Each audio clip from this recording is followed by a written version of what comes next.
Paula Droege, and this is my search for a material soul. This is the second in a three-part series looking at the value of religion. In the first episode, Bad Church, I borrowed three criteria from William James to judge the value of religion without being judgy. My goal in this series is to use these criteria to evaluate fundamentalism in this episode and then technology in the next episode. I have a sense that these systems of belief are problematic and want to get clear on what the problem might be. So here are the criteria. Immediate luminousness is the way experiences can fill us with awe and a feeling of unity, which is valuable because it feels good, but also because it connects us with others. Philosophical reasonableness is the extent to which a religion fits other systems of understanding. Conflicting beliefs create cognitive dissonance in our own minds and disputes with others. Belief systems that can be viewed as complementary widen our understanding as opposed to shrinking it in defensiveness. Moral helpfulness means the religion encourages us to see the connection between being concerned with the well-being of others and our own well-being. With these criteria in mind, let's look at fundamentalism. There are some common features that characterize fundamentalist groups. First, fundamentalists seek to restore a golden age when things were ordered according to divine guidelines. For Hinduism, the time of the Mahabharata. For Judaism, the time of the kingdoms of David and Solomon. For Islam, the time of Muhammad and the early caliphs. For American Christianity, it's unclear. The time of the Founding Fathers, or 1950s suburban America, or maybe the 1920s, which is called the Golden Age. Fundamentalist movements are often in reaction to modern changes such as scientific and technological developments, political toleration of diversity, and feminism. These changes threaten an identity that was once reflected in every political and cultural institution, resulting in a sense of insecurity and persecution. In response, fundamentalism offers an identity as one of the chosen, selected by God to do his will. Theirs is the one true religion, based on an inerrant source, such as a prophet or scripture, and it must be interpreted in a literal way. Fundamentalist religion tends towards nationalism due to the conviction that they know the correct way that all people should live, so political law and moral law should be identical.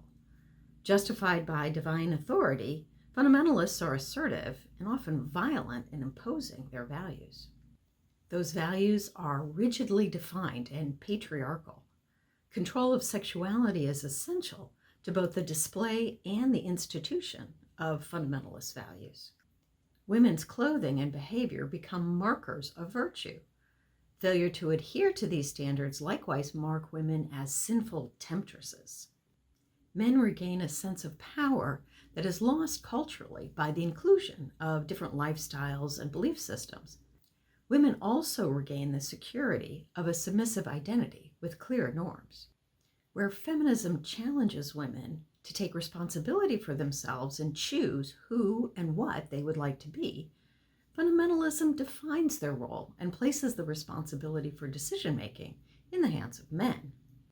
Applying the three criteria from James, we can ask whether fundamentalism provides immediate luminosity, philosophical reasonableness, and moral helpfulness. I'm going to say that fundamentalism fails on at least two of the three counts. Of course, nothing I say here will deter people from becoming or remaining fundamentalists. The point is not to convince or convert, it's to describe and explain. I'm not trying to make an airtight case for my point of view. I'm trying to figure out how to think about religion in a way that makes sense to me in a material world. First, it's hard to say whether fundamentalists experience luminosity, because luminosity is subjective. From a standpoint outside the experience, we can only trust what people say about their experiences and how they behave. Feelings of awe and unity are a common feature of most religious experiences, and fundamentalist experiences are not different. Their stories are often especially fervent in their expressions of delight and significance. Here's one story from an evangelical Christian website. Kate Smith says, The first time I encountered God, I actually didn't know what had hit me. It just felt like there was this tangible love that came with a weightiness. It was just so silky smooth. My heart felt so much peace, I just wanted to rest. I didn't want to move, just stay in it, to rest, to let this love that felt almost liquid come into my soul in every part. It was like a realization that God was doing something deep within my heart. I was giving him permission, just saying, God, whatever you have for me, I'm here. Just come. I'm so not used to this, but I love it. So would you just keep coming and filling me with that liquid love and presence? One feature worth noting in an experience of luminosity is how wide the feeling of unity extends. Kate's experience connects her to God. No one and nothing else is included. When James gives examples of luminosity, the mystics describe a feeling of unity with everyone and everything, where the sense of self disappears in the vastness of the universe.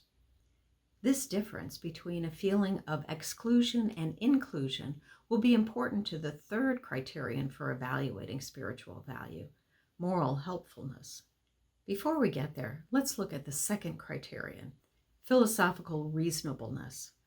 As I said in the previous episode, there are many reasonable ways to practice religion, so my evaluation on this point is limited to the sorts of reasons that make sense to me.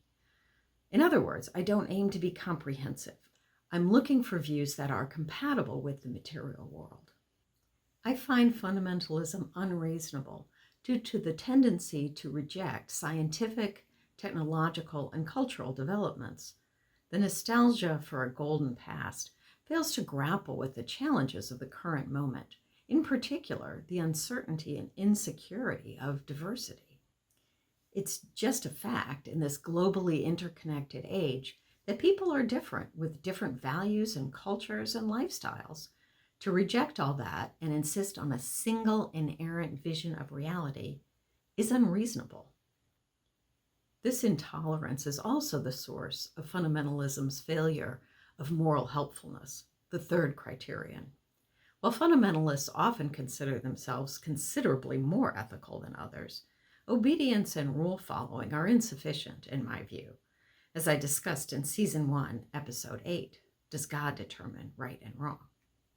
Moral helpfulness is about cultivating love and compassion for others, seeing their joy and suffering and acting in ways to help rather than harm. The rigidity, oppression, and violence associated with fundamentalism is the opposite of moral helpfulness. So much for humility and curiosity. Fundamentalists are bad church. Still, I do admit that fundamentalists have reasons for their beliefs.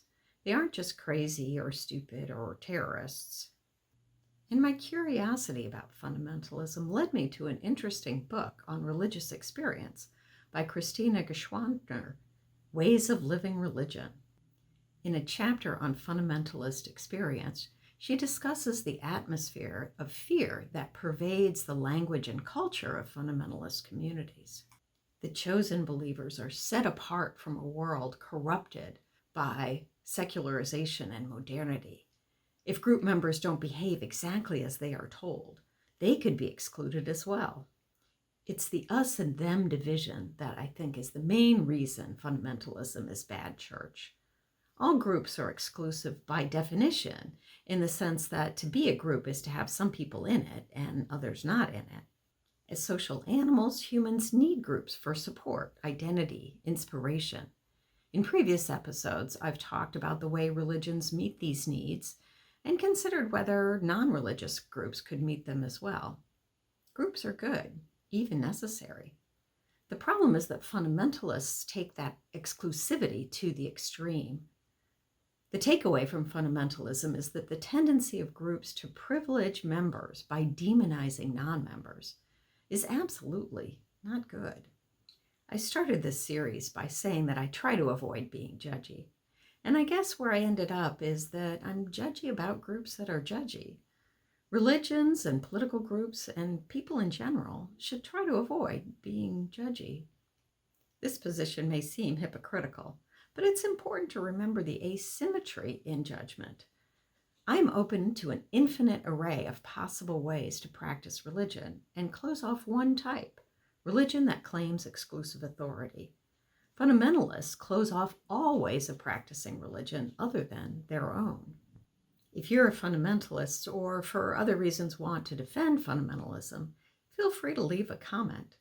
I may not be very humble about my conviction that fundamentalism is bad church, but I am curious about why others are convinced otherwise.